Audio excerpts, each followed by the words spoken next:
I am. Good evening, everybody. I'm going to call the March 17th, 2022 Zoning Board of Appeals meeting to order. And the first on the agenda is at 7 o'clock, the petition of Limited Dividend Affiliate of WP East Acquisition, 0 Summer Street, assesses map 24 and 17, lots 112 and 1111A. And this is a continuation of the hearing that we've had the last 2 months, I believe. So I guess we'll start with Amy. You want to? I guess we can start with Sean. Do you want to start, okay. or do you want to have them present their traffic again? Well, we sort of briefly just, I briefly put my remarks last time we were here. I think the big difference is, now I've put them on paper. I think most of my thoughts are similar to what we talked about last time. Number one was the functionality and the safety of the existing railroad crossing wasn't really touched on in the traffic impact and access study. So what we asked is that the applicant's team take a look at how that intersection functions. It's effectively an intersection because it's stop controlled when a train goes by. I admittedly don't know how it works exactly. I don't know if the intersection shut down entirely while that train is queuing at the station or waiting for people to load. So we think it's important that, as part of the traffic analysis, that intersection gets analyzed. Then we also talked, I think Richard, you brought it up, about the 2019 data. Yes. So I talked with our traffic people. They said everything they did was appropriate, but it's a real sort of wonky time in terms of how things are, and it would be a whole lot better if we just did a few ATR traffic counts currently at the intersections. And when I read through the report, I didn't realize it, but the project hasn't done any of its own counts. So the ATR counts are about $200, $250 a piece. We recommended 3 or 4 different locations. Really good way to just get some simple current data, keyed to what we know and expect today, so everybody can sort of baseline it to a current understanding. Otherwise, we're looking back to pre-COVID numbers. Everything's different now. Everything was different during COVID, so just be a great way to just sort of benchmark things. Then we just made a sort of a list of other minor requests, but things that were important to document for the record. So one of the things that I did just want to point out to everyone is that on page 3 of Sean's letter, the vehicle movement plan, the access plan, there appears to be some issues there. So I did send this to the fire department like an hour ago. I'm sorry. Okay, I got it. And then I forgot to attach it, of course. But so they have it. But we do need to discuss that tonight. Yeah, and I thank you for reminding me that. So basically, what it is, they provided a truck circulation plan, and it really shows that it needs every bit of space that's available to get through there. And we talked about this last time about, okay, well, it might show that it can get through there. The question is, will it get through there, right?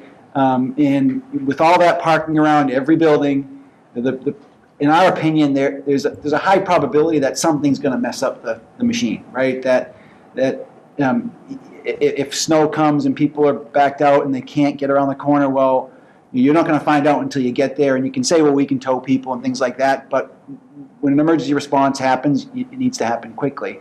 There are regulations that say the fire vehicles are not allowed to travel in the opposing lane. The fire chief is the end determiner as to whether what's out there is acceptable. So what our recommendation is that they work closely with the fire chief and come to a tenable solution that he's comfortable with, his department can work with, and that the applicant can work with. Okay. But right now, I think it's a little bit skewed to the side of a bit too aggressive. Okay. Thanks. Chief, do you have any comments at this point? Or? One question on that, if you could. Yes. And I agree, there's really no room for error getting the vehicles around it.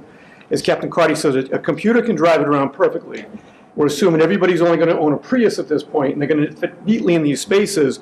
Nobody's going to have these big white pickup trucks with this trailer hitch that's going to just, we're not going to get past it. There's just no room for error. So my question, I guess, for you is, and I don't have the actual traffic plan with me, we've got it at the station.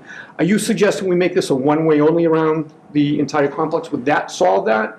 Or do we have the ability to do that? Or does that open a whole new set of I'll problems? answer the last question first. You have the ability to do whatever you want.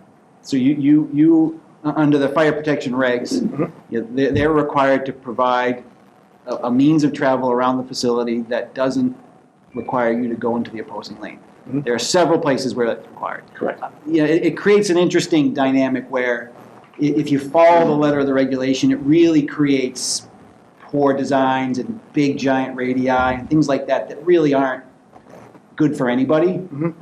So what we stress is that, okay, let's get the two people that are impacted the most, the designers of the facility and the fire chief together, and then work through what you guys see as the principal issues.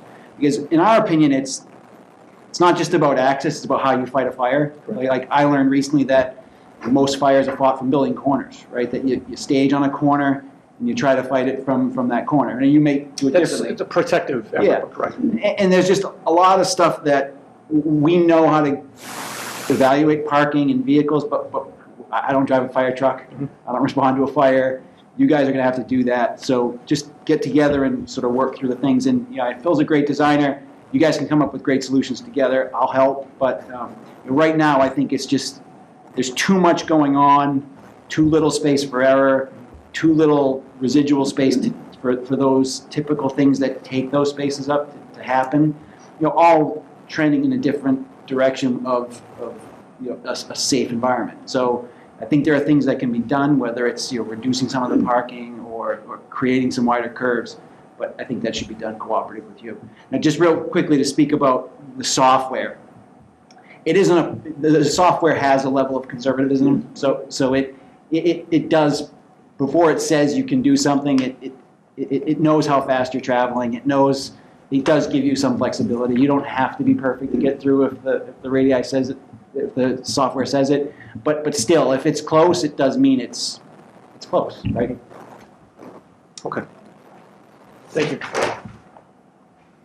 So Sean, you sent this to the developer just a couple days ago. Is that how this worked? Or, I don't send anything direct I to did. the developer. I'm sorry. Yeah, I sent it to their attorney. Okay, because Yes. there were, yesterday, okay. So there are a number of things in here that you asked them to address, so I'm not sure are you folks ready to address those now, or are you looking for additional Yeah, time? if I may, Chairman, members of the board, good evening. Thank you for having us back. Cassandra Just provided. identify yourself. My name is Mark Seck. I'm here on behalf of the applicant, WP East Acquisitions LLC.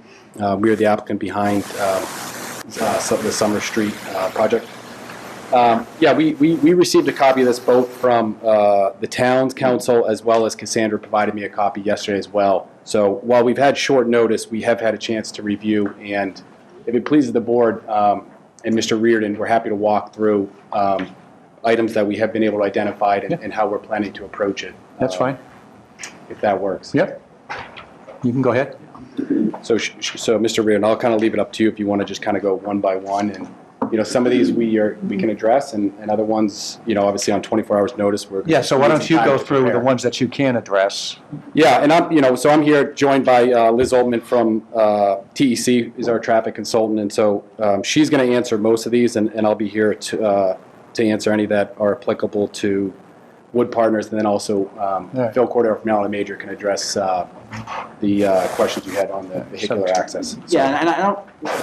There's a lot of notes in here that really aren't interesting to anybody. But why don't we go one by one? Okay. And if it's not, it's something that we don't need to discuss now. Does that we work for? Yeah, I'm fine with it. Yeah. Chairman, thank you. So go ahead, Sean, why don't you, just number one. I can go pretty quickly. I think. Yeah. Liz Altman from TEC, Director of Transportation Planning, for the applicant. I will just go through the traffic comments in order. Number one is about the traffic volume, additional data that the Tetra Tech would like us to acquire. And I would like to say that while restrictions have been lifted, there is still a COVID impact felt throughout the adjacent roadway system. So we do feel that the 2019 counts are conservative for addressing traffic impact of the development, But we will work with Tetra Tech to identify some additional locations and exactly where they think that we should collect data to acquire recent counts, make sure that the schools are in session and the roads are all open and as normal as it can be right now, to make sure that we can address their concerns and look at that difference. Okay. Number 2 is just we'll provide that. Number 3 is kind of based on the results of number 1. We might have sufficient information that we might not need to do additional analysis, so we'll need to wait, but we were happy to work through that one with Tetra Tech. Can you just explain what these are a little bit, just for I'm sorry. for the public's Of course. knowledge? Sorry. Number 3 is asking for operational and safety descriptions at the intersections of Progress Street with Summer Street and Center Street, and Center Avenue with the Mbta station driveway. And that, the purpose of that is to sort of understand whether there's a lot of cut-through traffic happening, either on Progress Street or through the site.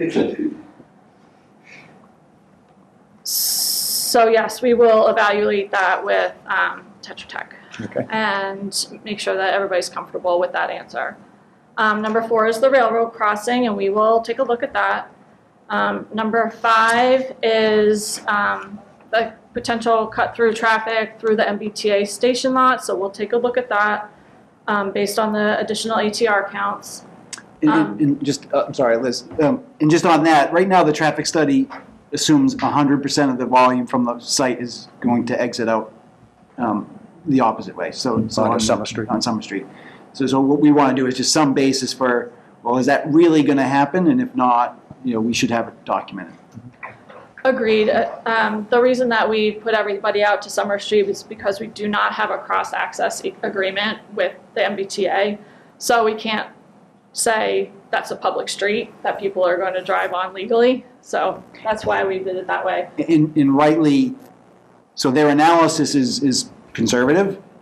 So by putting everything out on Summer Street, it makes sure that it's capturing everything and all the potential impacts. So it's more about understanding what's happening and documenting what's happening, as opposed to there being more likelihood that there's a problem.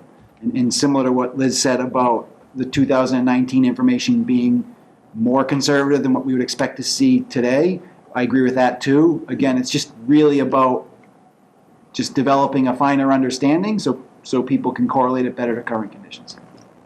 Mr. Chairman, does the traffic study take in consideration the parking lot being utilized?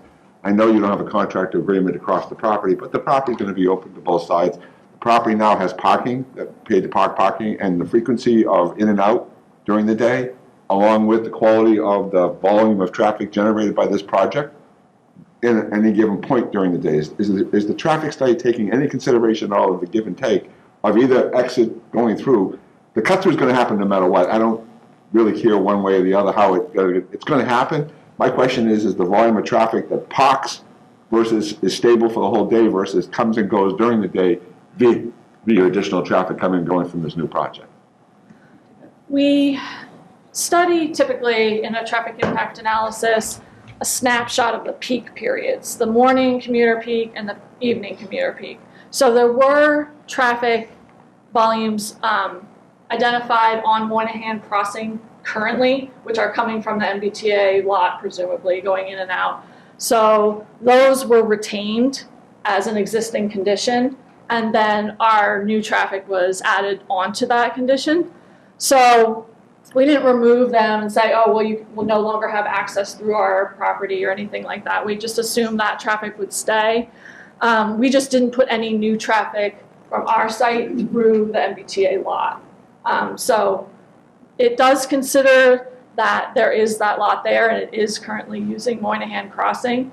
We didn't remove that traffic. Okay, and to follow up with that is, the other question becomes is when there was a train in the station, the signal is down on the main street, the cut through a little more likely to get away might go through that property lane where you don't expect it to. It's still going to happen no matter what, because people don't want to wait to get through and go right up to Route 58. They're going to go south any way they can and to get out that other side road using that street as opposed to the main street to get out of that parking lot.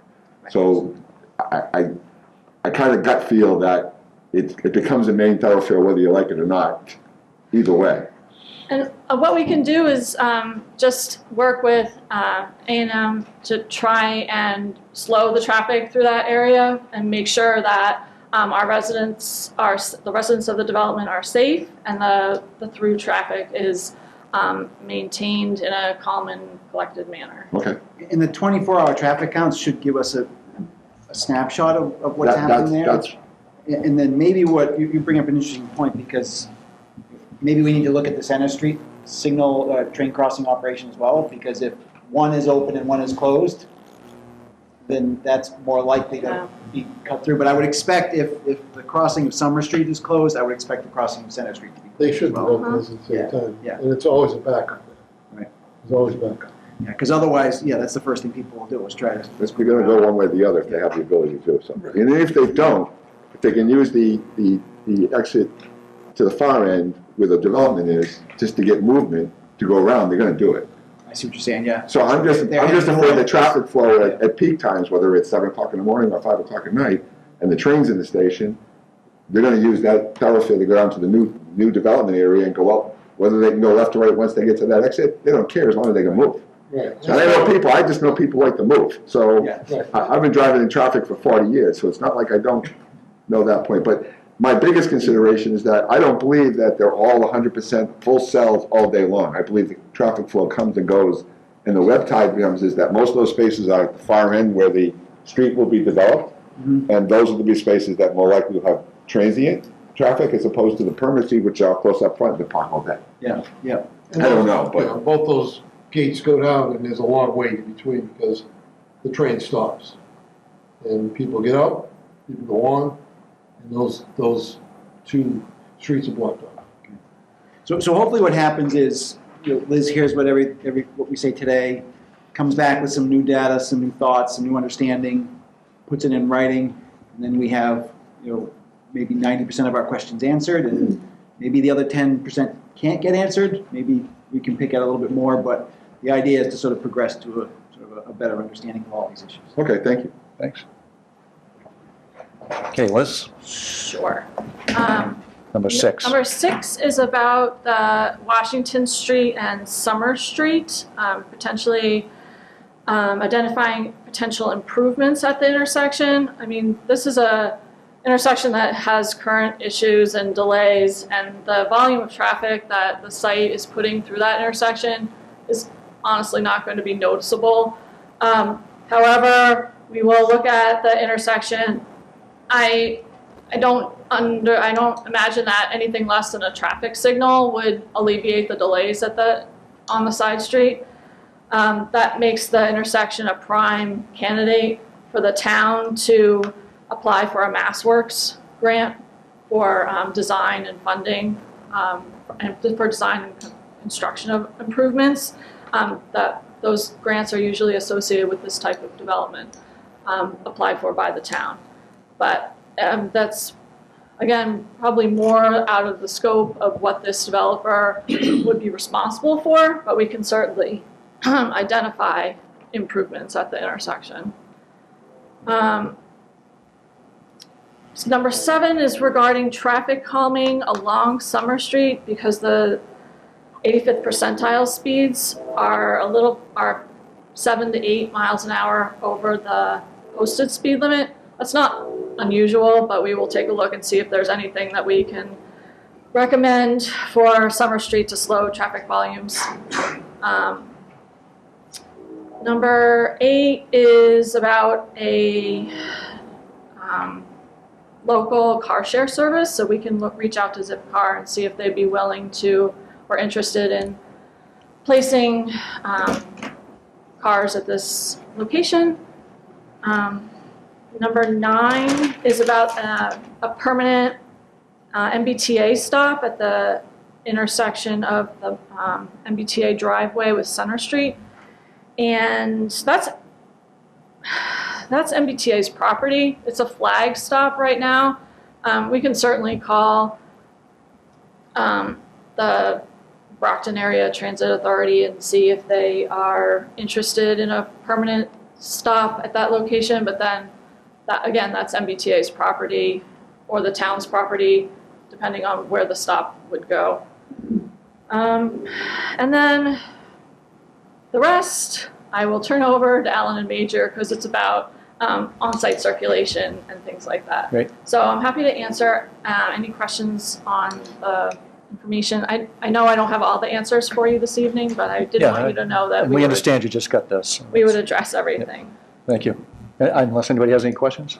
Actually, I had a quick question for Amy. For 40B projects, that it sounds like the impact on the Summer Street, Washington Street intersection will be minimal, but it will make it slightly worse. Is there any push that the 40B project would have for us with regard to applying for grants for Intersection. what's that? Intersection? Yeah, for improving that intersection. So the grants would only go to the town. Yeah. So we would have to apply for them ourselves. We could use the project as a reason to Okay. apply for them. And now with the Housing Choice Act, we have to make sure that we're in compliance with the Housing Choice Act in order to get grants. Oh. So it's a little So we have to trickier. have the numbers. Yeah. This will help with your numbers because this is transit oriented. You said they're going up? So, yeah. Okay, thank you. Thank you. You're welcome.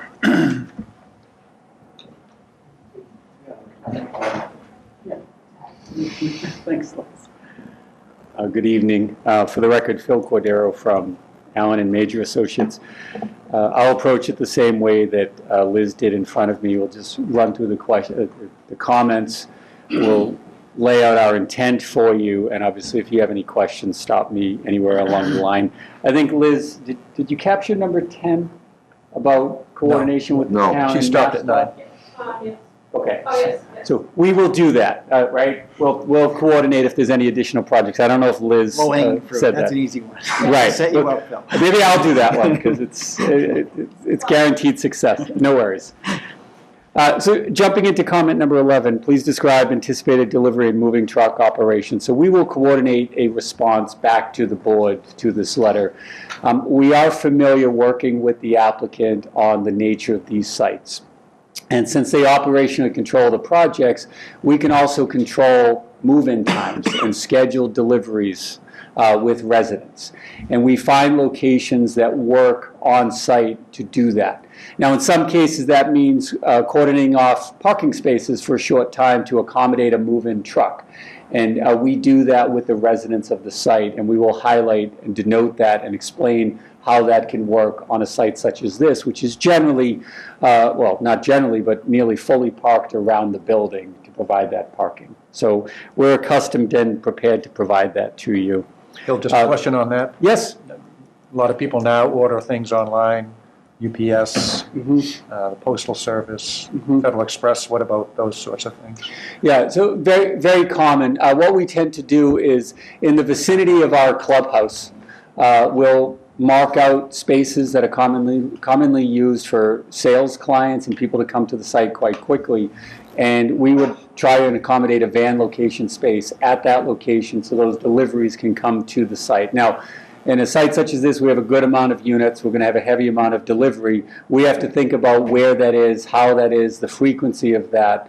But we'll answer that question for you, in the upcoming revision. Thank you. Certainly, that's fine. In no case, just to capture the last part of it, our goals are not to impede traffic on Monahan Crossing. Obviously, that is the thoroughfare. We just got over the traffic conversation about the interaction with the train station. So keeping that corridor clear is key to the whole process. And we'll circle through that again with the fire department later on. We will do the vehicle swept path analysis described under condition number 12 regarding the trash pickup operations. We do have dumpsters located on the property. We believe, and we will confirm for you by graphic plan, that the trucks can get in there, maneuver through there, and not interfere. By interfere, we obviously don't want them to overlap into the parking, assuming all of those spaces are full. We'll provide that to you. Sean pointed out, relative to our fire apparatus circulation plan, those auto turns have some conservatism built into them. Obviously, familiarity with the site for repeated use makes them easier to operate, meaning you get the same operational guys there, the same trash guys show up every week. It actually works a whole lot better. Fire department aside, they're there on an emergency condition. All bets are off on that. But that's a conversation also to be had. So we will provide that. And Phil, yes? I do have one question about the Sure. dumpsters. I think we had talked before, looking at the plans, it didn't seem like there were, well, I wouldn't know, but it seems like there wasn't enough. Mhm. I mean, is that actually designed where you're showing us the capacity of these buildings? Yeah, so the function of the number of dumpsters really is answered by how frequently they're emptied. So when you have a population like this, we have a couple of dumpster locations shown on the site plan, so that's based on our experience with these developments, with these owners, as being adequate, to answer your question directly. If the dumpsters reach capacity more frequently, they get emptied more frequently. These are on-site property managers, so we don't want to give the perception that you're looking at a mattress hanging against the dumpster and piles of bags on top of it. It's not that. We can drop that one immediately. The on-site property management will be all over that. That happens. We get those taken care of. So whether it's a 1 week pickup, a once per week pickup, twice per week, 3 times per week, we adjust that schedule based on the capacity needs. We're looking at trash rooms inside the buildings as well, sort of as that overlap. So if we don't have the capacity outside, we'll maybe generate some additional capacity inside, and the combination of the two. Chief might have some questions on that. We'll have a discussion on that. We're all about up to code. We'll talk. That's no problem. Go ahead. Phil, Yeah. So but the residents aren't taking their trash out to the dumpsters, right? The residents are bringing their trash to somewhere internal, and then the people that operate the facility are using the dumpsters to move it. Mark, you want to grab it? Go ahead. That's an operational that we'll discuss. Yeah. Typically, the residents will bring it out. There Okay. is an opportunity to provide valet trash services. It's different municipality to municipality. So that's something Valet, that, what's valet trash service? where you leave it outside of your unit Oh, okay. and someone comes into the building and collects it. But typically, we'll have trash rooms and where the residents take it out themselves. Yes. Okay. It's white glove service at the start, not at the beginning. Yeah. So there's a lot of questions about trash, that's for sure. You know, and also just, Phil, before you restart. Yes, go ahead. I want to make sure, like, our comments don't necessarily show that there's an issue. It's really about just getting things documented so that everybody has a common understanding. So the way Phil describes it is, we certainly don't see there being an issue picking up the trash. We just want there to be a record saying, okay, what's the intent, what's the expectation? So when and if there's a problem in the future, we can go back and say, well, this is what you were supposed to be doing, as opposed to, well, we never talked about that. Okay? But the thing is, we look at that, that plan and we see everything's very tight. There is no wiggle room in that plan Right. to put maybe another dumpster somewhere or. So There's not much wiggle room anywhere. to put Right, anything so anywhere. it's like, everything's tight on that plan, so Yeah. you want to make sure that you have everything right the first time. And we agree, obviously, with what Sean just said. It's our obligation to provide to you the documentation as to how the site will operate. You know, recognizing things grow and change, but we need to give you the bones of the project, and we'll certainly do that. Number 13, that's the easiest one. Traffic signage and pavement markings, MUTCD compliant, no problem at all. We'll denote that on the plans, and as we march through construction drawings, that'll be easily recognizable for everybody building the project. 14 is stopping site distance triangles located at Monahan Crossing, Summer Street. We will add those to the plans where we have no problem with that information. Monahan is an existing street approved by subdivision here in Abington. We're not modifying the width, layout, alignment of that, so site distance does not appear to be an issue there. And what the reason for this is, the site triangles this defines the areas that need to be kept clear of obstructions so people can see through to the opposing traffic. And what it's meant to do is just to make sure nobody puts a sign in it. Like even at my office place, right?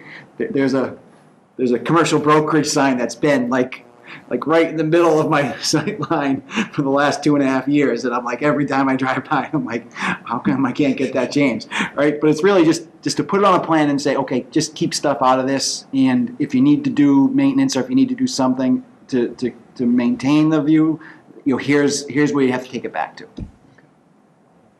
I'm just gonna address quick the next one on 15 as it has to relate to bike rack location. So we like to do all of our bike rooms inside, obviously for inclement weather reasons. So in our clubhouse amenity space, we have an area designated for a bike room, which will include bike storage, a bike fix-it station. We do often find, and we've built over 3,000 units when we've been here. We've managed them all. Residents really like to keep their bikes in their units, so we still do have that bike room to accommodate it, but we've never had a situation where there has not been enough demand, or there hasn't been too much demand for that because they typically like to keep it in their unit. But we will have the bike storage room inside covered with a bike fix-it station. Well, in addition to that, it's just so that the transient biker that's just coming to visit, or to just make sure we have some accommodations for people that aren't necessarily residents or just just Sure, cuddling around. of course. And you said you do these all around the country. What about electric charging stations for cars? Yeah, we are planning on having EV stations, so we'll commit to a certain amount day one, and then we typically like to have the infrastructure run so that way we can add future stations as the demand That's a big thing increases. the fire department needs to know Yeah, about it's an those, important thing where to the us. as shut-offs well. are and all that stuff for those. Yeah, So of how many course, do you everything think will you, on this, a project this size, how many you usually Typically put in? 10 to 20%. All right. That's something. Yeah, I mean, it's important to us. Obviously, we're attracting residents, so if we don't have that capacity for them, it may prohibit them from being. I just want to bring it up because it's something that's not brought up, so. Yeah. Thank you. Comment number 16, that's a broad statement, and it's going to warrant further discussion. It came up at our last hearing. We are working on the snow removal plan and providing some additional documentation to you for that. Now, it is a tight site, we recognize that. We obviously will make the commitment that if the snow reaches capacity, we haul it off the site. But Sean pointed out the baseline question at the last meeting. What are the normal operations? You want to get a plow down there, we need the fire department to get through there and circulate around the site. So we want to make it as standard as possible and then make the haul-off condition the secondary position. So we are working on that. We are aware of this comment. We'll talk more about that when we can give you an updated plan. We have designated areas on site behind building C. On the westerly sideline, we have a slope area adjacent to the easement. We can store some snow. We do have some snow storage that's available to us adjacent to the satellite parking lot. But beyond there, it does get very, very tight. We're acknowledging that. But we're taking a very close look at that and give us the opportunity to comment further there. Is it on the map, on the plans? Are they in the plans? We'll open it up to the public. Spots So, hold on. No. So we need to expand upon that, sir. We will. Okay. Comment number 17, school buses. It is routine for us to coordinate with the school bus department on projects like this. We have not done it as of yet. We obviously need to connect with this board first. We will meet with them and we will discuss how they would like to navigate the site and determine the best collection points for any students that we may have here. That's fine. Number 18, I think we touched upon that at the outset. We're absolutely willing and able to meet with the chief and his staff on what that vehicle swept path analysis, auto turn looks like. We want to make sure that they're comfortable navigating the site. There is conservatism in the models that are there. The computer tells you what you can and can't do. We obviously, and Sean couldn't have said it better, we obviously run in the same circles. We don't want to design it so it's large radii everywhere that don't benefit everybody, but we're also not looking to squeeze the chief through the eye of a needle. So we're taking a look at that, and we will provide that through an updated plan, of course. 19 is also snow storage. So again, we'll deal with that consistent with the prior comment. Emergency vehicle staging. So we don't typically denote emergency vehicle staging. I understand we are surrounded by parking. So what we'll do between now and the next meeting, we will meet with the chief and his staff again with our plans and talk through how they would fight fires here. We already had some positive feedback from them in terms of utility. We have the swept path analysis modifications. We'll build those into the plan. And then we can talk through with him, because we learned, just like Sean did recently, they like to fight fires from the corners of the buildings rather than laterally along them. So there's some accommodations that we need to make and discuss on that front. And Phil, on that, we're also talking about just the routine stuff, like so wherever the fire alarm panel is. We'll get you to the door. Yeah, we'll get you make to sure the there's a panel. space that's convenient, right? Sure. Yeah. Yep, understood. Yep, we acknowledge it's all the normal stuff, coming out to test the panels, sprinkler room access, things like that. FDC connections, yep, inherently. 21 is access plan on the ladder truck. We'll tie all that together into the same response package. And 22, that's an easy one for us. We'll absolutely commit. We will meet with them again. And, we want to walk through this. We want the chief standing up here and his staff standing up here saying, these folks have met with them, we can make this project work, because we couldn't think of a better sales pitch for that. So we'll make sure that's part of the program. Happy to answer any questions. Obviously, I'm promising you information that will be forthcoming, but. I guess my first question would be, how long would it be for you to get this together? So we need to react to this letter that we just got. We need to react to the other letter. We'd like to get into Mr. Reardon's hands at least a couple of weeks prior to our next meeting, so that way he can provide comment to you on behalf of the application. So we're probably looking at 2 weeks on our end to generate the information, turn it over obviously to Cassie, through to Sean, and then we can be back here. Okay, thank you. And the board doesn't mind if we talk offline to just work through issues in detail? Is that okay? I don't. Yeah, we love that. Yeah. We love that, because we can knock off some technical stuff behind the scenes, but certainly things like fire access, snow access, we want that to be, discussed with the appropriate people. If I might, one of the quick concerns I have is the snow removal with all the tenants parked. If we have a sizable snowstorm, like a 10 or 11-inch snowstorm, and all of the cars have to be cleaned because they all got to go to work, and where they're going to put all that snow, and how is it going to be addressed when it gets handled? I know I don't want an answer tonight.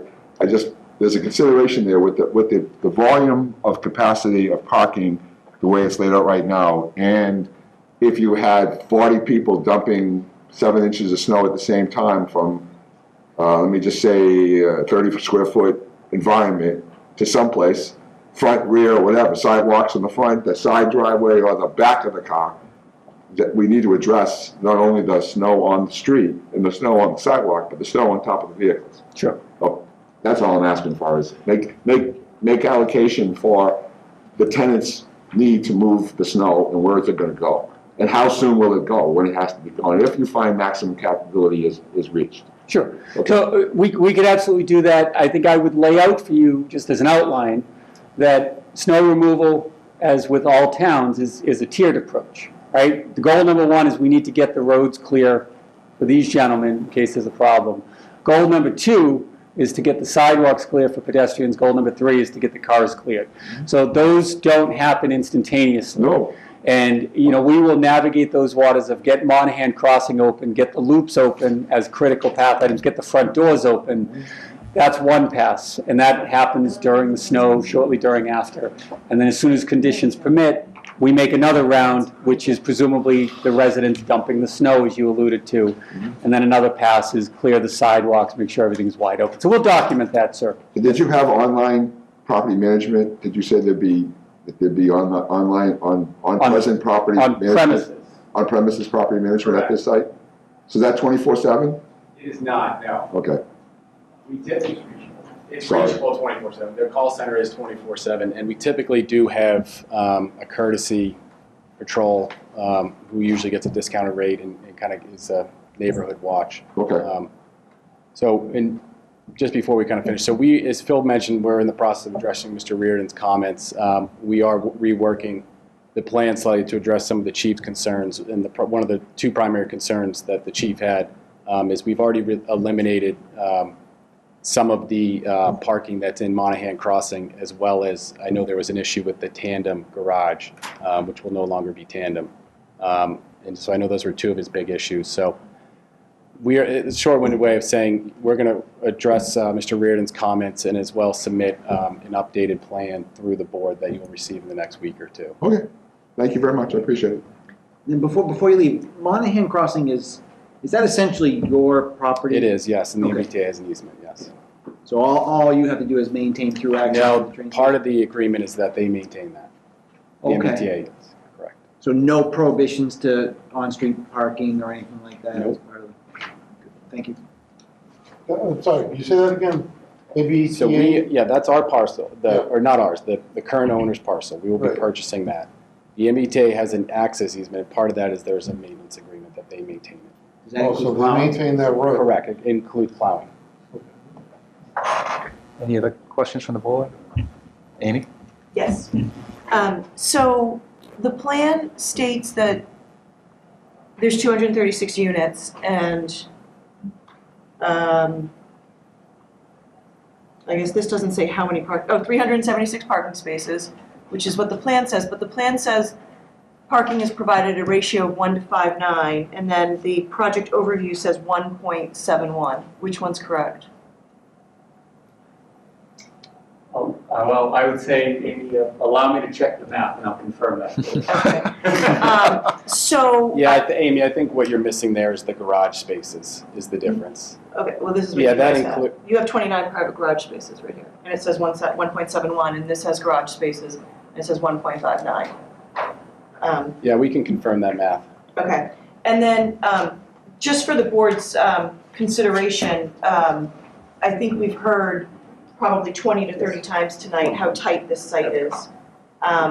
So while they're going back and looking at some things, I know that previously the board has expressed concern with regard to the parallel parking on Monahan. The parallel parking on Monahan just simply doesn't seem like a good idea at all. You know, the fire department had some comments on that in the beginning also. You know, we're also talking about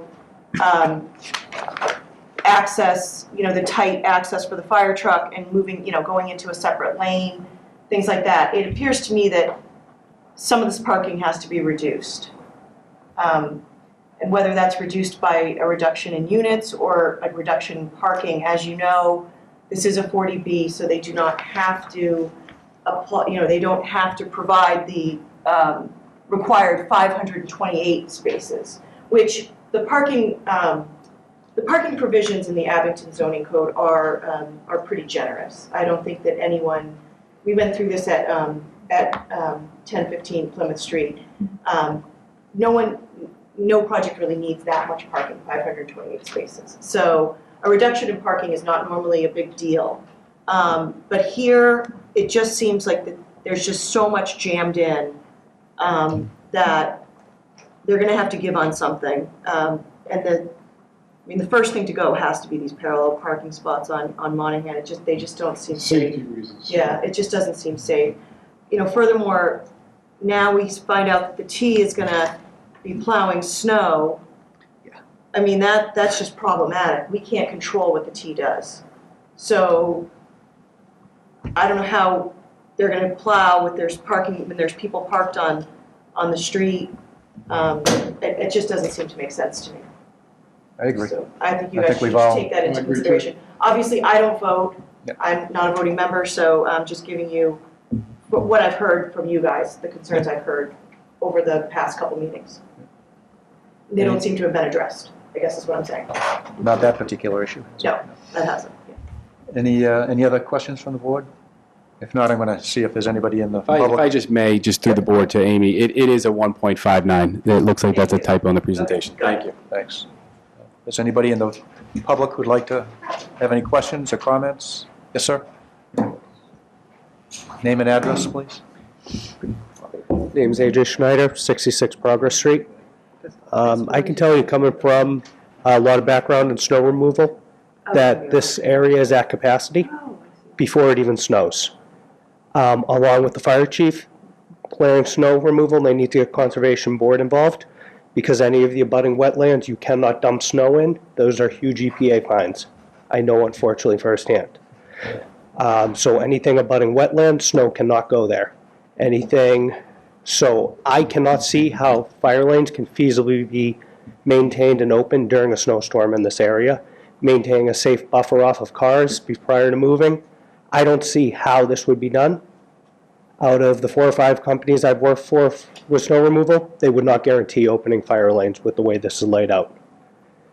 Another thing is look at traffic. So looking at the off-put from the south side of the lot there, we need to look at the counts at Park Street. Look at Park Street, that's a heavy area with kids, pedestrians going into Island Grove area. That is a major cut through as it is right now. Add the traffic coming out of this, people are going to fly right down Island Grove. Progress Street's another one. Both Progress Street and Park Street. No lines on those roads, they are back streets. The capacity that those roads are seeing right now is unacceptable.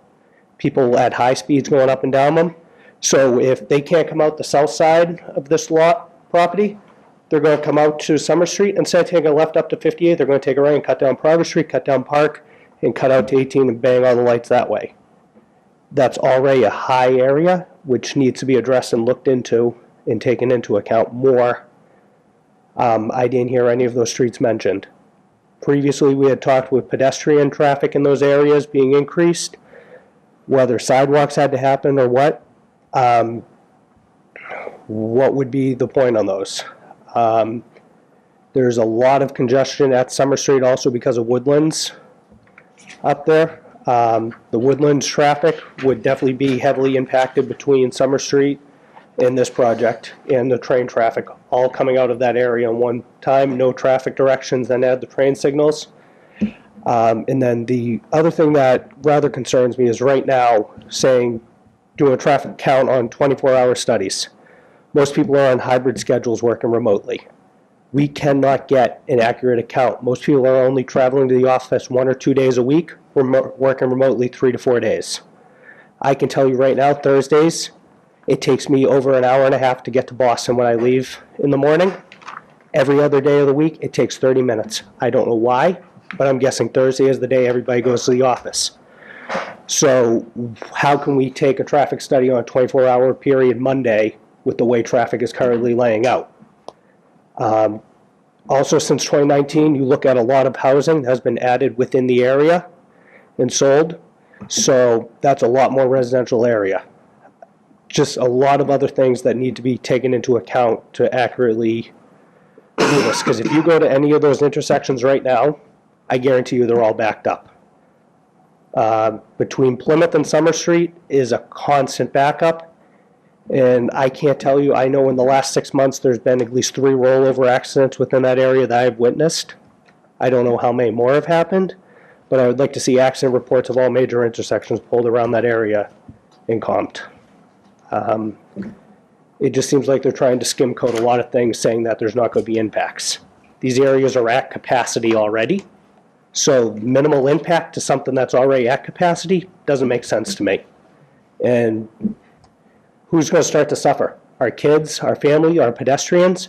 They're saying a lot of these units are going to use pedestrian traffic, walk to the store and stuff. How can they safely do that in these areas that aren't safe currently? Never mind add the additional traffic. Thank you. Thank you. Any other comments from the public? Yep, Chief? Okay, just real quick to follow up, I actually agree with everything he just said on all accounts, especially the snow. Just a couple of storms we just had recently really would have eliminated our access to a lot of the back areas here, you know, until they come up with some type of plan. That is a concern. My other comment, again, I just want to reiterate, and it sounds like we're all on board, eliminating the parallel parking along Monahan Way. I'd really like to see that for a number of reasons. That also kind of covers the staging of the apparatus. And we're not talking about a massive fire every time that we respond here. This is usually, you know, I'm more envisioning just a medical emergency, an investigation, whatever. But, you know, we kind of still have to park those vehicles too. It's not going to be at the corners of the building. We're going to be on Monahan Way for the On a main box part. alarm, how many apparatus show up? We're lucky 3 in Abington. Right. We're not Now you gotta park them there out front, Correct. staging. So Correct. that is So something something to think about. larger that gets Right. very significant at that point. The final concern I was going to say, I just forgot it. Sorry. It's okay. If it comes back to me, I'll let you know. I You can come apologize. back up. I'm sorry, I shouldn't have interrupted. Nope, that's all right. Were any of the eliminated spaces reflected in this new rendering? Is that? This is not a new one. Okay, all right. Until we present it. Okay. All right, thank you. Thank Just you. one more if it comes back to me. All right. Sir, did you have something? Name and address, please. Oh, hi, my name is John Otten. I'm from 84 Parker Street. Thank you for the board for hearing me. My question is regarding the percentage, if we've gotten the study back on how much percent of low-income housing we have for 40B to be a project to be accepted in the town, especially this project currently. I understand about the problems with it, but my other question was, has there been any environmental studies on these woodlands here regarding all the animal habitat that would be coming into the residence on Progress Street? And I also have, a lot of concerns regarding this, and if there's bylaws regarding if there's anything where the town, I'm sure if the fire chief, the police chief, the school department, the DPW, the board here, if everyone did not approve of this, and just because it's 40B, is there a way that there's bylaws to protect our town? Amy's answered that in previous meetings, but And my other question is, in the last meeting, I was told that on that third unit, that the members, people on Progress Street would not see that unit. On Monahan Way, I can see my backyard, I can see the streetlights and cars going by. So I was wondering if there's anything we can do to, absorb that problem. And I was reading here that there's not much we can do for concessions. I was just wondering what, our suggestions would be and what we could do. well, that's what this whole process is for, is they make a presentation to us. We I try understand. to work with them to come up with something reasonable. Now, are they willing to work with us? Well- If there's, but if the whole department basically is not agreeing with this, so we have to just say yes. That's and if there are bylaws on the town, anything on the books. Now, correct me if I'm wrong, Amy, we don't have to say yes, but if we say no, then it goes to, what's Yeah, the it goes to agency? the Housing Appeals Committee. And But there's no town bylaws? they're able to waive all town bylaws, all Would local it be- bylaws. Okay, that was my question. That's what 40B is, yeah. Yeah, So we would end up at what's the agency? the HAC, HAC, which will, and then they would make a determination. yeah, and they will allow anything to happen. So that's why it's In my better opinion. for us to try to work with them to something. Exactly, that we but can I'm come just to making an sure agreement. they're willing to make, I mean, you're right. I mean, And I hope the other people of the town here and members of the town will, have the same concerns. So the town is, right now,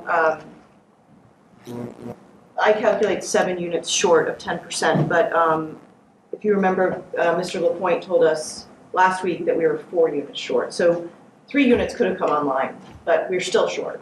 We're still not at 10%. And that's with the 2010 census. The 2020 census will come out eventually. COVID has stopped it, but it will come out. So, and then all of the numbers will change. and do you know the population in this town? Does it go by that? No, or- it goes by year-round housing units. That's it? Yeah. Mr. Howe, did you have any question? Right.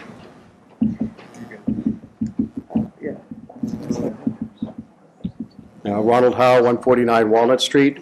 I hear, as town council mentioned, I hear a lot of talk, like very little wiggle room. They go, and last time meeting, they kept talking about, 10 pounds of potatoes in a 5-pound sack. It's just not much, this project is just too big for that space, I think. They figured out how many units they could maximize their profit with, and that ended up having to add parking out on Monahan Way, which is, there's no way you can have parking out there. I drove down there just this morning, whatever. Put cars on either side and then have it snow, or even just get a call up. Have a fire department respond up there as the train's getting out. You're not even going to get down there. So I mean, and I know if we can't say, if we say no, it goes to the housing HAC and they can approve it, which they normally do, and then we're stuck with whatever they want. So I mean.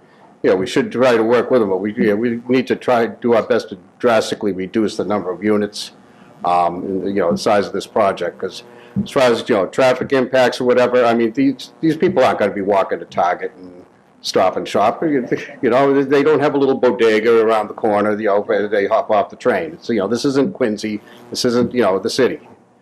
And one of the earlier meetings or whatever, they said, that Monahan Way will look like, have a town feel about it, but this town doesn't have any place where we have 4-story buildings right next to the street on both sides. So, so I really hope, this board can just do its best to really push to get this project, much, much smaller. It's way too big. There's no place to put the snow because of all the parking. I used to be on the fire department, I'm retired now, but several apartment complexes, it all depends on who you get to plow. You don't always get good plowers either. So, and sometimes we end up there and the place is a disaster, so I just really want this, this project really needs to be much smaller. Thank you. Thank you. Anybody else have any comments at this point? Yep, no, you got your last point, do you? Yeah. Last comment. It was on the new traffic study. If there's any new traffic studies done now that we're out of COVID, that was one of the reasons that there was a reduction.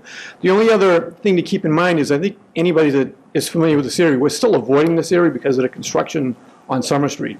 And I think everybody's completely avoiding the area if they want to keep their front axles. So that may affect your traffic study review. Thank you. Thank you. Okay, so how do we proceed from here, Amy? So we did send everything to Davis Square Architects for your peer reviewer. As soon as the applicant sent in the peer review money, we sent everything over to Cliff. And so Judy is going to check with him as to when he'll be ready to present his peer review report. But we can meet next month or the month after. It's up to the board and up to the applicant to wrap up some of these items where they said they were going to look at them. And then we could also, if Cliff is ready, we could do architecture. The other thing is that you think that's to do both at the same time? I guess it depends on. We don't have to. It depends on how much they're going to give us in response to Sean's comments. We can play it by ear too. Yeah. So I think Cliff has all the information that he needs to do his review. Right. But I don't have anything to sort of to get to the next step for me. So it seems like the most appropriate thing is take him. But if something comes in, I'll do what I can to review it and issue a letter back. The minute I issue a letter back, we're ready. Yeah, I would think Cliff would have enough time. For next month? If we do next month, I mean, that's a month. Yeah. The other thing was, you filed with conservation. Did you want to? We did, yeah. And before I, through the chair, if I can, if it's okay, we would propose that, as I've said, we are addressing a lot of these comments which have resulted in some plan changes as it relates to, removing a portion of the parking in Monahan's Way, identifying new areas of snow storage, the tandem parking spaces. So I would like to propose that we still meet next week and we'll be able to address the remaining next month. I apologize. I was going to say next week. And if we can address the remaining civil questions that are open for Mr. Reardon as well as the traffic. And that way we can get the updated plan to Davis Square, and that way we can do architecture the following month. So at least this way, next month, we'll be able to close out a lot of these civil and traffic. So do you want him to hold off? Yes, please. Even with the architecturals? Are you going to change the architecturals? Yes, ma'am. Okay. All right, so next month to wrap up some of this. Yes, next month to address any open traffic-related items we had, as well as the remaining civil from Mr. Reardon's original peer review on civil. Does that sound okay with you guys? As long as it's not during April vacation. When is April vacation? The 19th through the 22nd. So our regular meeting's on the 14th, right? So we don't want to do it then. So you don't want to do it the 21st because that's April vacation. So Yeah. Be the 28th, the 28th? The 28th? April 28th? Yes, we'll make that work. Okay.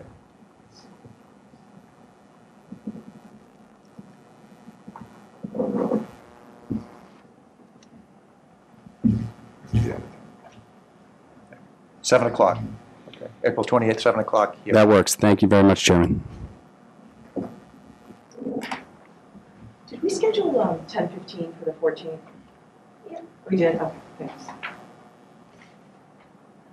Wasn't there a question too about Concom? Yeah, oh, that's Oh, right. yeah. Could you just tell us where you're at with that? Mark? Or Phil on the Conservation Commission? Oh, I missed the question, I apologize. What, No, just where are you? Do you filed? we have filed with the Concom, so Okay. we're in the process to go through the wetland discussion. When's your meeting? We have the meeting with them, the opening is next Tuesday, Okay. And is it the whole project was filed or an ANRAD was filed? the ANRAD. So we did not file it as a notice of intent, we filed it as an ANRAD, so we could just affirm the areas. And then we need to get further along in this process, and get closer to the permit before we can file the notice of intent because of the way the Wetlands Protection Act is written about having obtained permits. So we need to wait on that one. So are you going to have an order of conditions before we close this? Because wouldn't we need it because of the fill for building B? So it depends, I think is the confusing answer to the question. The likelihood is probably not. This commission or this board would have to render a decision. One of the conditions contemplated would be we have to get an order of conditions from conservation that's approving of this plan. The reason for that is this board is approving this plan that then conservation ultimately approves the work for said plan. And then they will look at it for the impacts to wetlands, et cetera. Obviously, the exposure there is if conservation has issue and it necessitates a change to the plan, we come back. And we have to amend the permit with you as a result of that process. So somebody has to act first, and by statute, this board has to act That's first. not by statute. There's nothing by statute that we have to act first. I apologize. I'm not a lawyer, I'm using the wrong terminology, but from our experience with these projects, we want the board to approve the project before we solicit for the final approval from conservation. So I think that's a mistake, because this isn't something where they're going, within 25 feet of a wetland. They're actually filling a wetland. And that's entirely building B.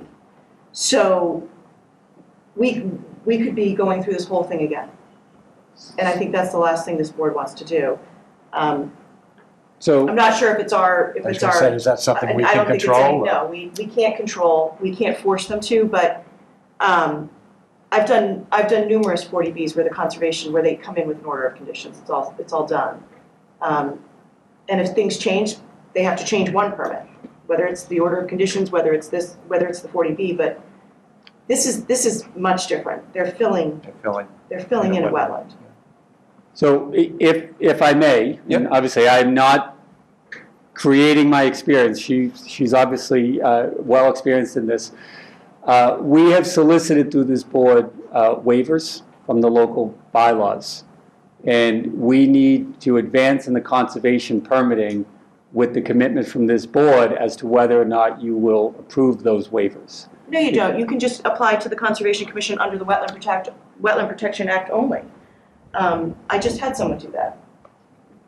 Do you mind if I jump in? Sure, yep. Council? There is Just identify yourself, please. I'm sorry, I'm Debbie Horowitz. I represent WP East and the applicant.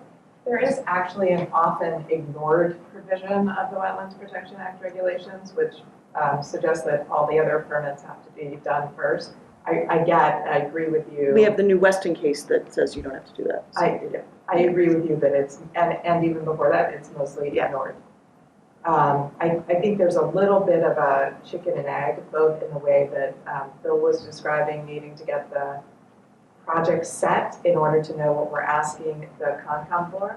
I think with respect to the local bylaw, I assume that we've reached out, that the Concom has this stuff, by this stuff I mean our application, and has been asked for comments to this board about the local wetlands regulations waivers that we've requested.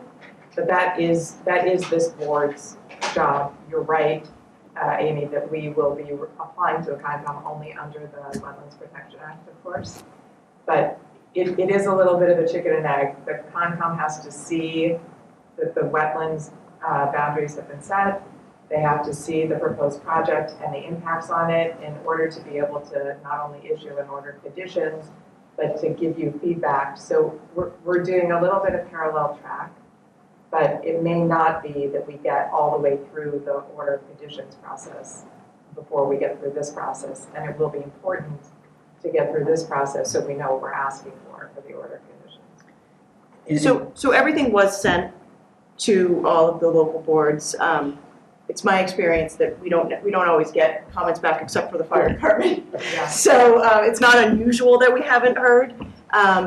So maybe we reach out. Yeah. And after next month, we can reach out to conservation See and see what they think. what they think. Also, the process that they're endeavoring on is the process within the act that allows you to nail down the resource area first before filing a notice of intent. So I think the path that they're taking is the appropriate path, which is, I was out in the site and walked, there's a lot of murkiness as to where those wetland boundaries are. So I would imagine there's going to be a fair amount of dialogue between the commission and the applicant about what the actual disposition of these resource areas are. So them going through that process independently is a good thing, because we'll get that key piece of information earlier, which is what we need.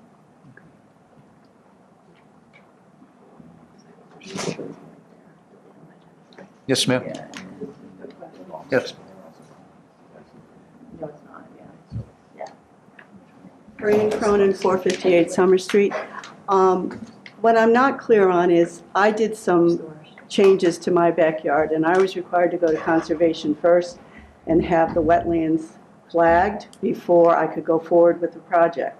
So there has been no flagging of the wetlands. There's been no person walking on the site and putting those little markers.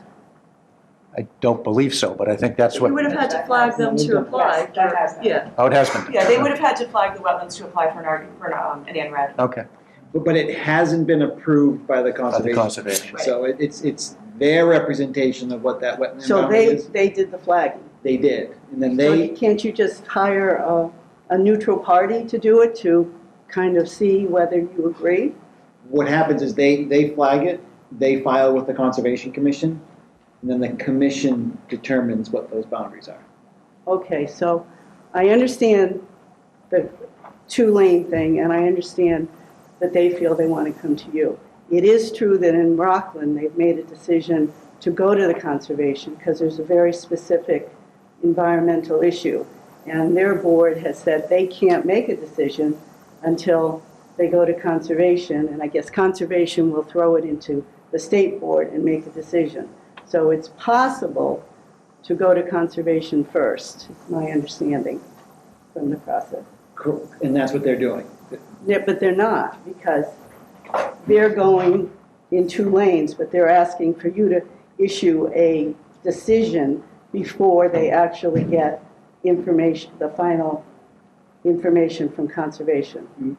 We're quite a ways away from it. Yeah, that's a long way. And we can't force them. Yeah, but they have filed with the Conservation Commission at this point to determine what the wetlands areas are. So that's. So then conservation will go and flag the area? They'll confirm the flags. They'll either confirm or they'll disagree. Okay, I mean, you just want all the information on the table. So that's before you make a, decision. Fran, that's a public hearing too, if you want to go to Well, I that. know. And you I'm could also not saying- recommend that the Conservation Commission go to peer review, She's on that. you know, if they wanted to. I don't know if they do that or not. Okay, all right, thank you. Thanks. Okay, so we're looking at April 28th at 7 o'clock for our next meeting, correct?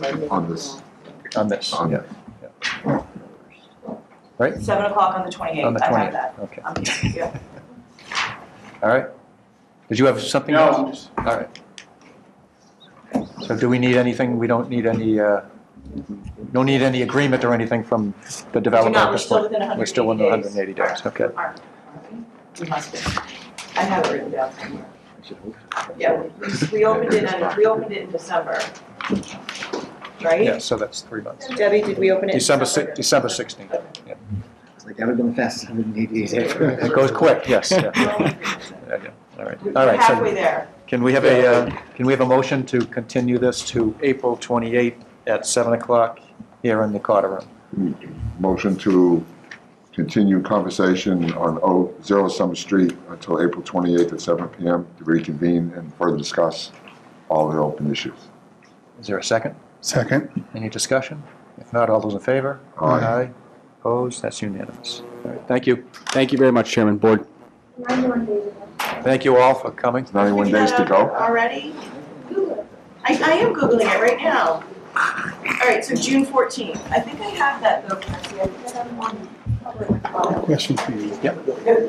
It seems as though this project and the one we talked about last time are both going to impact a lot of the traffic areas in a relative, same area. And can we tell the planning board, do we need somebody to look at that? Even if this is outside of our Mention that to Sean. yeah. Stupidest thing ever. It's seriously, why? All right, we're still in session, guys, so if you don't mind. Yeah, they have to go through zoning bylaws, changes, so I would get out while I can. Okay. So you get, Yeah, I gotta stay for this. we're going to review these Yeah, they're a mess. bylaw changes. Okay, so June 14th I have. And you're coming to the No, he next doesn't have to stay. the regular meeting? The 14th, yeah. Let's still those bylaw changes. Is that your regular meeting? Is our next meeting the 14th? Yes, Yeah. yeah, so it'll be the 14th and then the 28th. All right, great. So we have these bylaw changes that are being Yes, proposed. I have them with me. Can we go over those? Yep. My concern is that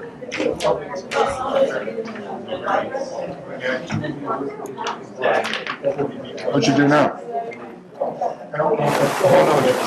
So the first one is the, All right, so we have some more stuff we have to go through, so you're welcome to stay, but just take the conversations outside. So the first one is the new marijuana overlay district. hold on a minute. Okay. We gotta remember. It's the one you did. So, Mr. Chairman, I can't, so I did, as part of review of the warrant, I did review all of the zoning changes. And this marijuana overlay district, as you can see from my red line, had quite a bit of work that needed to be done. And I think that the best thing that I can do is have a conversation with Liz and find out if these changes were made or not made. Okay. Because for me to go through this would be, So we don't really know.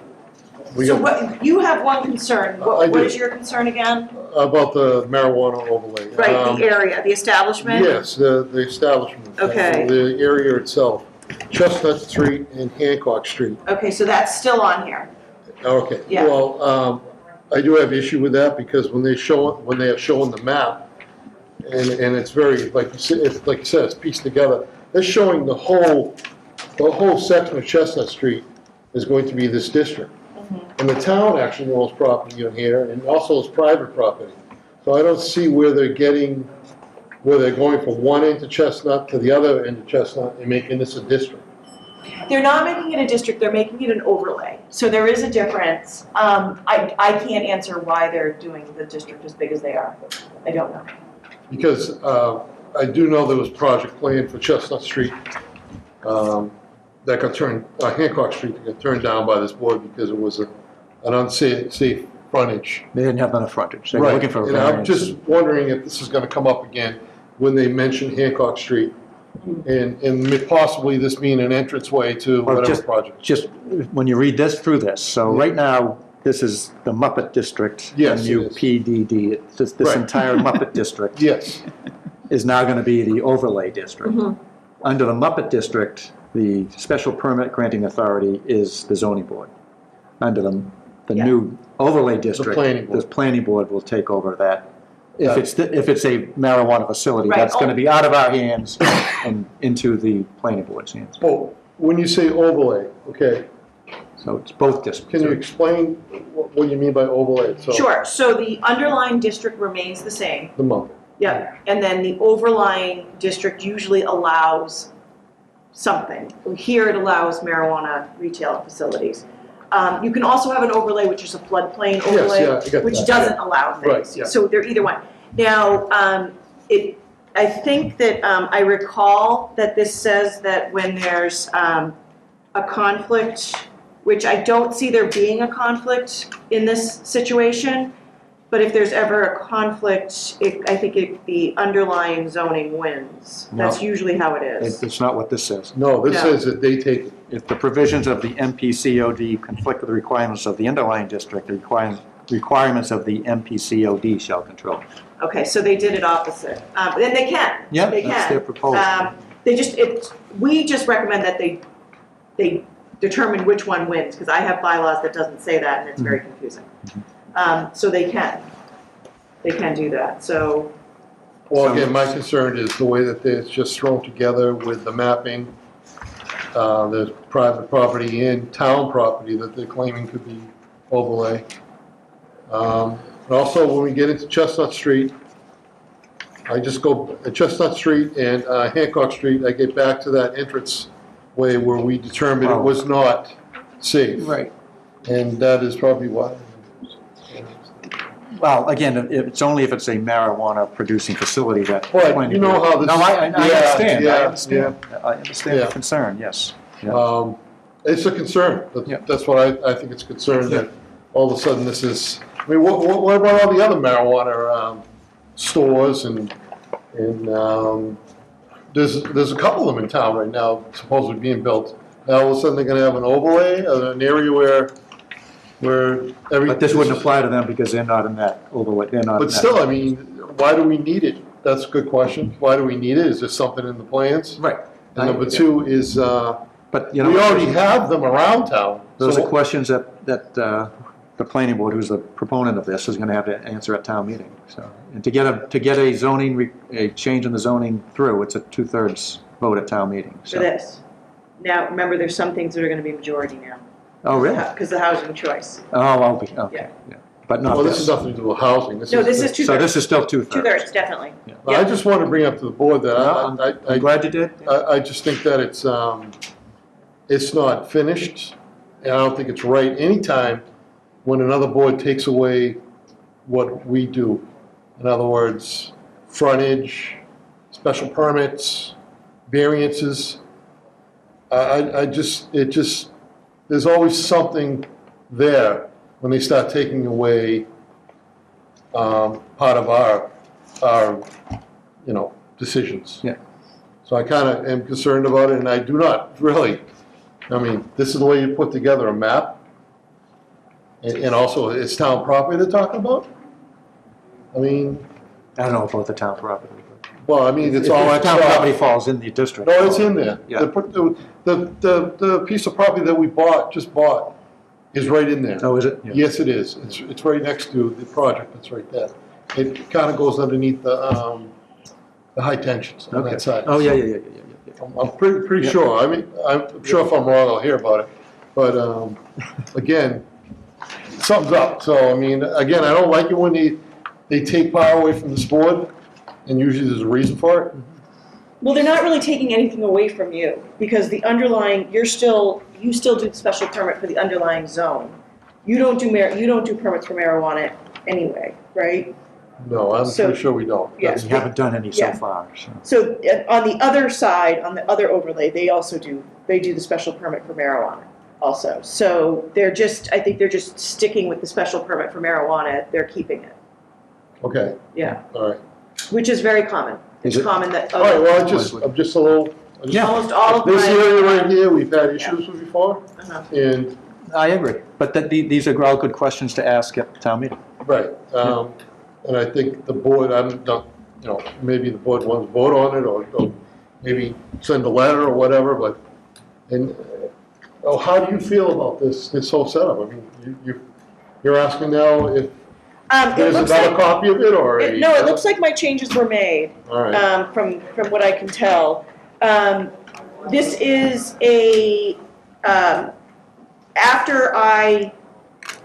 after my changes were were inserted.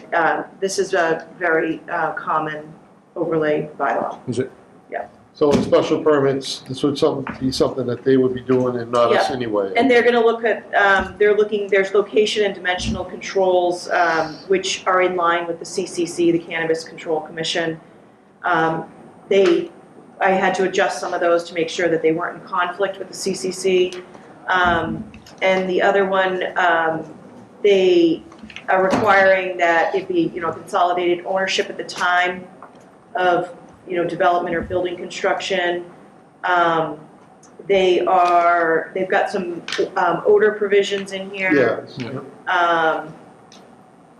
They took out the limiting licenses because they can't limit licenses. You can only limit retail licenses. So it is pretty standard at this point. And do most towns have this sort of a Yes. district? Yeah, most towns do. When recreational marijuana first came out in 2016, some towns decided to add marijuana to, say, an industrial district or a commercial district. And then I would say after about a year, the overlays have become much more popular. So that's why I'm asking this question. Yeah. Because again, when I look at Chestnut Street, and Hancock Street, we've had some issues up there. And we hate to see the people have to suffer if we don't ask the questions. Right. Especially about entrance to this That's a area. big issue, yeah. The frontage in that one particular piece, yes. Yeah. So, again, the frontage is, we fought for that. So We fought for, keep that frontage bylaw on this zoning board. Me and Andy definitely fought for that, and they did take it out of the last town meeting. Again, we just don't want to see anything more taken from us or anything suggested to be taken from us. That's why I'm asking these questions. So they did, so they did change some things. So it says on page 2 at the bottom, number 5, the tract of land shall be in single or consolidated ownership at the time of site development or building construction and shall be at least 2 acres in size with a minimum of 75 feet of frontage. Parking shall be allowed in any front, side, or rear yard area, but no closer than 50 feet to any street line. 75 feet of frontage? Yes. Does that change the bylaw on 100? Separated frontage. Yes, I think it's 150 So, feet. so That's a good catch. So there it is. Yeah. I know we were looking for something in there, and there it is. All right. I'll have to go back and look, but I think it's 150 feet right now. So, with the approval of this, Frontage. the of frontage Muppet changes District. in that area. Always something. Yeah, she's got it. So there's that. Now, previously, it was actually 5 acres in size and 75 feet of frontage, so that changed Oh, at the meeting. Must have changed at their meeting. so their But initial, before that, it must have been, frontage in that area must have been at least 100, right? Yeah, Cassie's looking. yeah, I mean, here we go again. Here we go again. Muppet is, So only a Said the marijuana facility. Yeah, but the thing is Yeah. possibly that something's in the, Well, no, yes, right. I mean, this can only apply to a marijuana facility. It can't apply to a homeowner coming in and trying to get 75 feet. why are they taking control of frontage when it's the zoning board? Of 200. So it's an overlay. They can change dimensional controls in an overlay. Right now, it's 200 feet of frontage. 200 feet, yeah. So they're 10 acre, at least 10 acres in size with a minimum of 200 feet. So Yeah. they're reducing that to 75 feet and 2 acres. Yeah. So this is That's a big really change. getting, Yeah. Yeah. and from what I see, this overlay goes right into Hancock Street, right where that entranceway is, that they needed the. Oh, this is definitely that. Muppet There we District. go. I mean, we fought hard for Hancock Street not to be developed with that dangerous, Not with that. dangerous entrance way, and here we go. They're going to try to change the frontage on it again without us saying anything.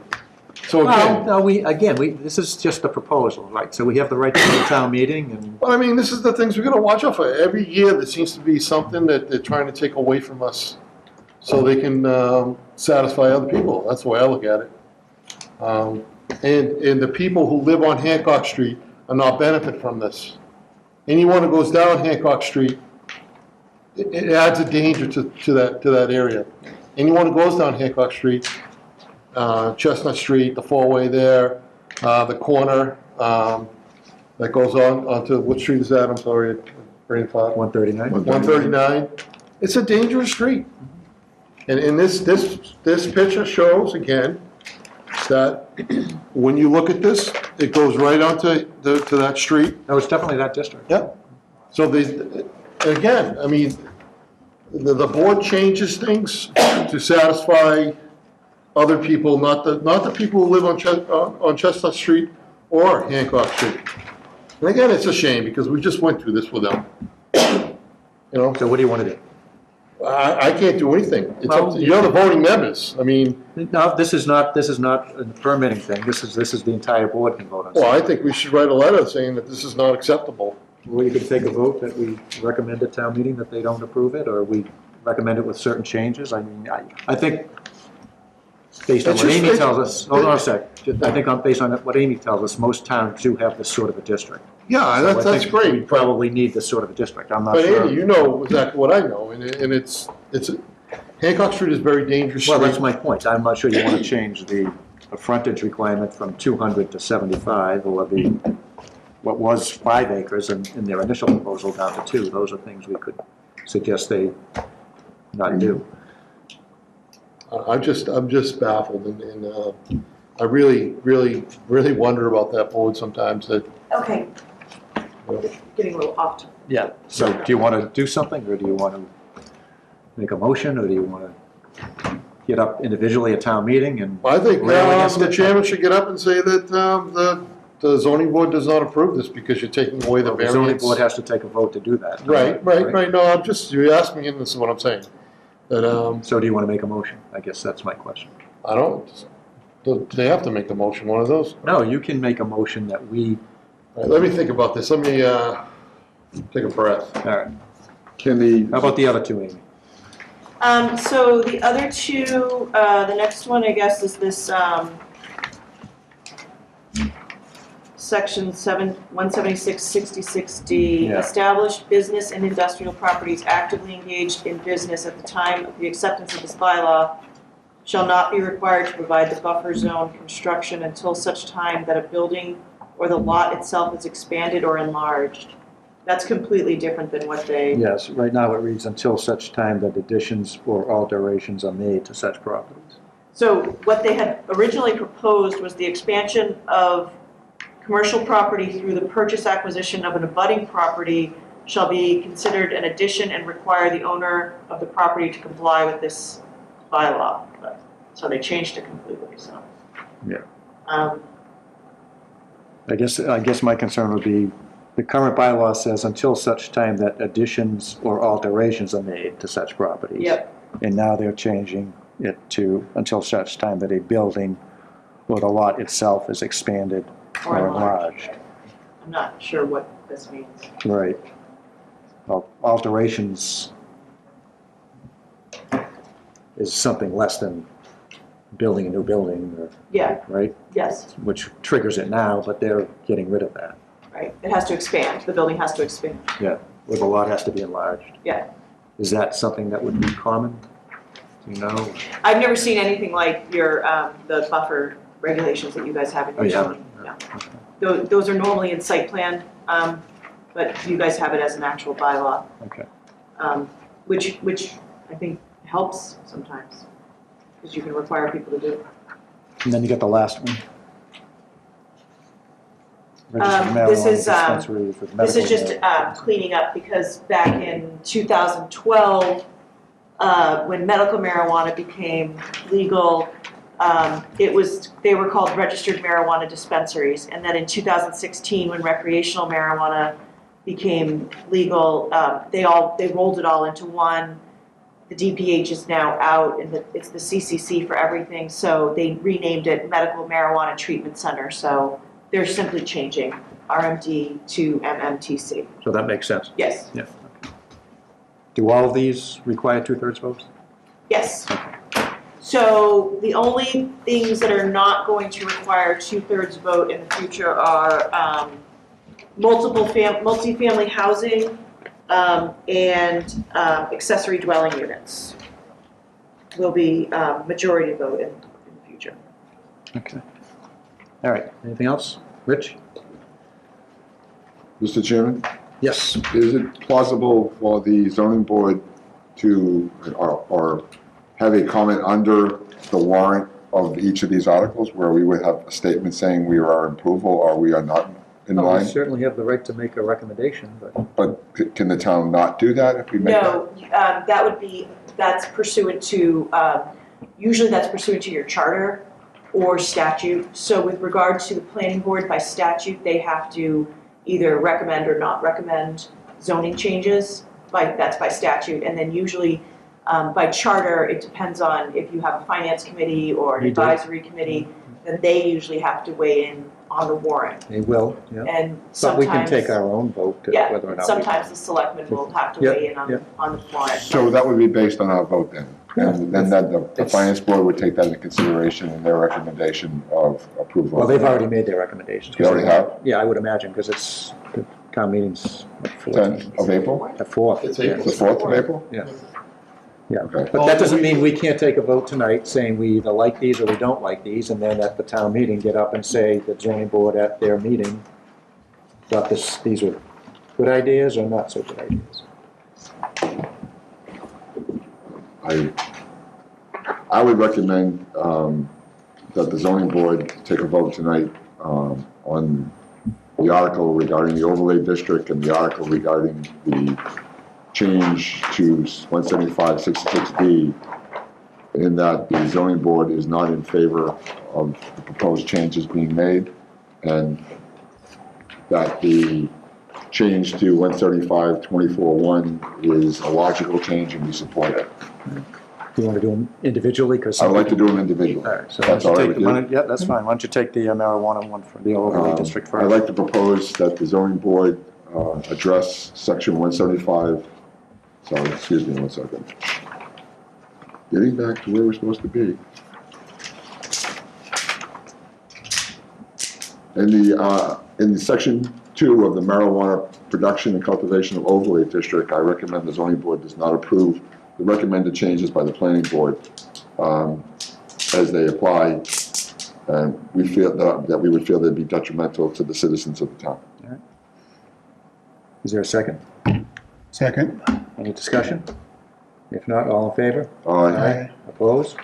Rich, you can vote on this. Oh, aye. Yeah, because these are administrative things. It's not, Okay, thank you. yeah. In regards to. And you the- can make motions too. No, you guys feel great. All right. In regards to the amendment to section 175-66D of the Town of Abington zoning bylaws, I recommend the zoning board, again, not be in favor of the proposed planning board changes to this section of the zoning board bylaws. Is there a second? Second. And a second, any discussion? If not, all in favor? Aye. Aye. In regards to the third article, which is 175-24.1, and replacing the registered marijuana dispensary with medical marijuana treatment center, I vote the zoning board approve of this change by the planning board, as it falls in line with what's happening with the current marijuana laws. Is there a second? Second. Any discussion? If not, all in favor? Aye. Opposed? That's unanimous. Okay. Thank you. I just wanted to bring that up. I know I probably went a little too far, but it's just kind of frustrating, so. All right, do we have a motion to adjourn? Motion to adjourn. Second? Second. Any discussion? All in favor? Aye. Aye. Opposed? We're adjourned.